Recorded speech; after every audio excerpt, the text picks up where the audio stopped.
more you can cultivate that sense of wealth, that sense of abundance in you, the more you can feel that sense of joy, the more easy it's going to be for you to do financially.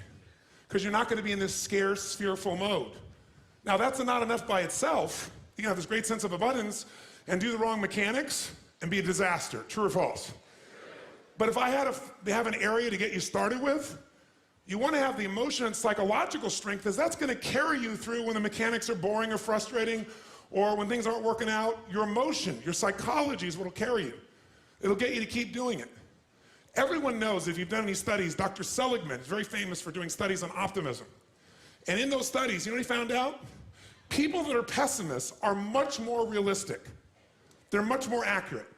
If you give them a test and you ask them to look at something and give you a size measurement of it, or to evaluate their own success or failure at a task, in every study Seligman's done, he did it in University, I think Pennsylvania if I remember correctly originally, what he found was that optimists always see themselves as doing better than they really did.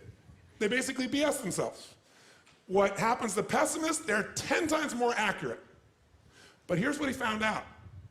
What he found out is because the people who are accurate never push themselves because they know it's never going to work anyway. Whereas the optimist sees it better than it is, so they keep doing it.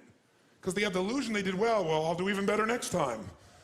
And because of that optimism, they did it more often, and so optimists succeed at a 4 to 5-fold, depending upon the task, result ultimately beyond anything that a pessimist will do, and they're not as accurate.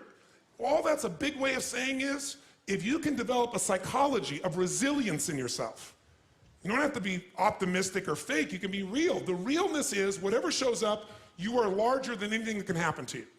You are larger than any financial challenge you could ever face.